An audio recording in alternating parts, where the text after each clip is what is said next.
ಇವತ್ತಿನ ರೆಸಿಪಿ ನಾವು ಹೋಟೆಲ್ಗಳಲ್ಲಿ ರೆಸ್ಟೋರೆಂಟ್ಗಳಲ್ಲಿ ಪುಡಿ ಗೀ ದೋಸೆ ತಿಂದೇ ಇರ್ತೀವಿ.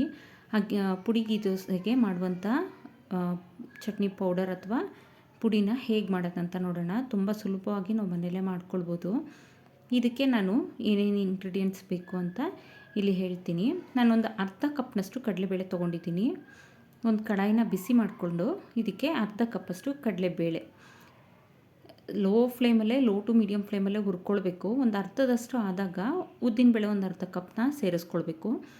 ಉದ್ದಿನಬೇಳೆ ಕಡಲೆಬೇಳೆ ಎರಡು ಸಮ ಸೇರಿಸ್ಕೊಳ್ಬೇಕು. ಲೈಕ್ ನೀವು ಒಂದು ಕಪ್ಪು ಕಡಲೆಬೇಳೆ ತೊಗೊಂಡ್ರೆ ಒಂದು ಕಪ್ಪು ಉದ್ದಿನಬೇಳೆ ತೊಗೊಳ್ಬೇಕಾಗುತ್ತೆ. ಆ ರೀತಿ ನಾನಿಲ್ಲಿ ಅರ್ಧ ಕಪ್ ತೊಗೊಂಡಿದ್ದೀನಿ.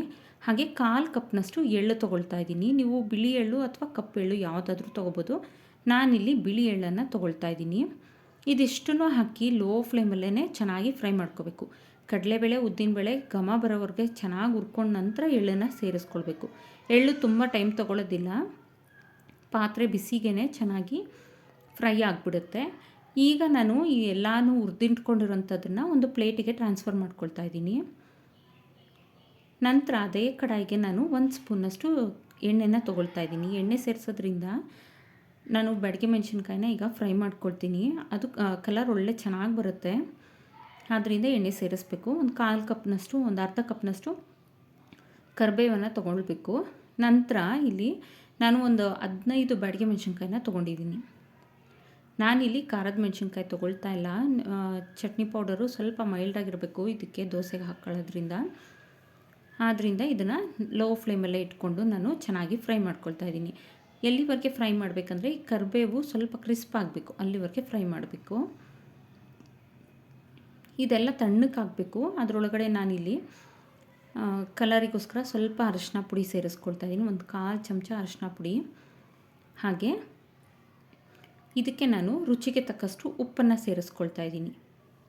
ನೀವು ಬೇಕಿದ್ರೆ ಸಿಹಿ ಇಷ್ಟಪಡೋರು ಒಂದು ಅರ್ಧ ಸ್ಪೂನಷ್ಟು ಸಕ್ಕರೆ ಸೇರಿಸ್ಕೊಳ್ಳಿ. ನೋಡಿ, ಎಲ್ಲನೂ ನುಣ್ಣಗೆ ಪೌಡರ್ ಮಾಡ್ಕೊಳ್ಬೇಕು. ಈ ರೀತಿ ಕಲರ್ ಅಷ್ಟೇ ಪರ್ಫೆಕ್ಟಾಗಿ ಬಂದಿದೆ, ತುಂಬಾ ರುಚಿಯಾಗಿರುತ್ತೆ. ಈಗ ಉಪ್ಪು ಖಾರ ಏನಾದರೂ ಬೇಕಂದರೆ ಟೇಸ್ಟ್ ಮಾಡ್ಕೊಳ್ಬೋದು. ನೀವು ಟೇಸ್ಟ್ ಮಾಡ್ಕೊಂಡು ಸೇರಿಸ್ಕೋಬೋದು. ಸಿಹಿ ಇಷ್ಟಪಡೋರು ಗ್ರೈಂಡ್ ಮಾಡಬೇಕಾದ್ರೆ ಒಂದು ಅರ್ಧ ಸ್ಪೂನ್ ಸಕ್ಕರೆ ಸಹ ಸೇರಿಸ್ಕೊಳ್ಬೋದು. ಈಗ ಈ ಪುಡಿನ ಬಳಸ್ಕೊಂಡು ಗೀ ಪುಡಿ ದೋಸೆ ಮಾಡೋದು ಹೇಗೆ ಅಂತ ನೋಡೋಣ. ಇಲ್ಲಿ ಹಂಚು ಸಹ ಕಾದಿದೆ. ನಾನು ದೋಸೆ ಬ್ಯಾಟರು 3:1 ಬ್ಯಾಟರ್ ತೊಗೊಂಡಿದ್ದೀನಿ. ರೇಷಿಯೋದಲ್ಲಿ ತೊಗೊಂಡಿದ್ದೀನಿ ನಾನು.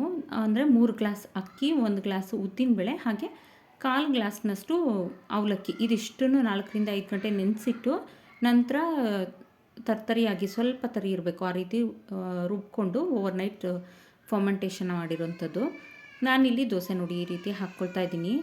ಸ್ವಲ್ಪ ಮಂದಕ್ಕೆ ಹಾಕ್ಕೊಳ್ತಾ ಇದ್ದೀನಿ. ತೀರಾ ತೆಳು ಮಾಡಬಾರ್ದು ಗೀ ಪುಡಿ ದೋಸೆಗೆ. ನಿಮಗೆ ತೆಳು ಬೇಕಂತಂದರೆ ತೆಳು ಸಹ ಮಾಡ್ಕೋಬೋದು.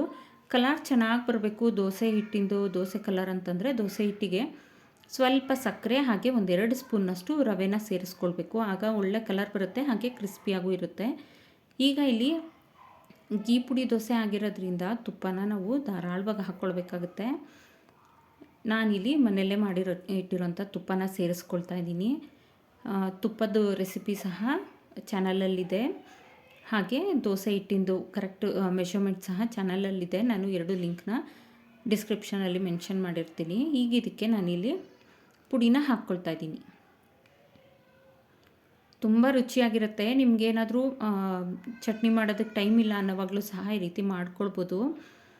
ಹಾಗೆ ಇದು ಅನ್ನಕ್ಕೂ ಸಹ ಚೆನ್ನಾಗಿರುತ್ತೆ. ಬಿಸಿ ಅನ್ನಕ್ಕೆ ತುಪ್ಪ ಮತ್ತು ಈ ಪುಡಿ ಹಾಕ್ಕೊಂಡು ತಿಂದರೆ ಸಾಕು, ಅಷ್ಟು ರುಚಿಯಾಗಿರುತ್ತೆ ಪೌಡರು. ನೀವು ಮನೆಯಲ್ಲೇ ಆರಾಮಾಗಿ ಮಾಡ್ಕೋಬೋದು.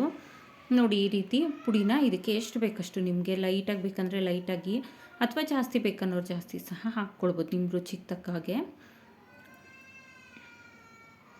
ಇದನ್ನು ಮೀಡಿಯಮ್ ಫ್ಲೇಮಲ್ಲಿ ಬೇಯಿಸ್ಕೋಬೇಕು, ಹೈ ಫ್ಲೇಮಲ್ಲಿ ಬೇಯಿಸ್ಕೊಳ್ಬಾರ್ದು ದೋಸೆನ.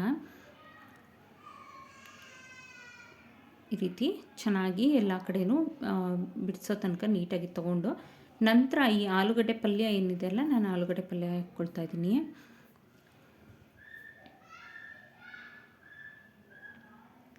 ಆಲೂಗಡ್ಡೆ ಪಲ್ಯ ಸೇರಿಸ್ಕೊಂಡು ಮಧ್ಯಕ್ಕೆ ಕ್ಲೋಸ್ ಮಾಡಿಕೊಂಡ್ರೆ ಆಯಿತು. ಗೀ ಪುಡಿ ದೋಸೆ ರೆಡಿ ಆಗಿಬಿಡುತ್ತೆ. ಇದನ್ನು ನೀವು ಚಟ್ನಿ ಜೊತೆಗೆ ಸರ್ವ್ ಮಾಡ್ಬೋದು ಅಥವಾ ಸಾಂಬಾರು ಜೊತೆಗೆ ಸಹ ಸರ್ವ್ ಮಾಡ್ಬೋದು. ನೋಡಿ, ಕಲರ್ ಸಹ ಚೆನ್ನಾಗಿ ಬಂದಿದೆ. ಸಕ್ಕರೆ ಹಾಕ್ಕೊಳ್ಳೋದ್ರಿಂದ ಕಲರ್ ತುಂಬ ಚೆನ್ನಾಗಿ ಬರುತ್ತೆ.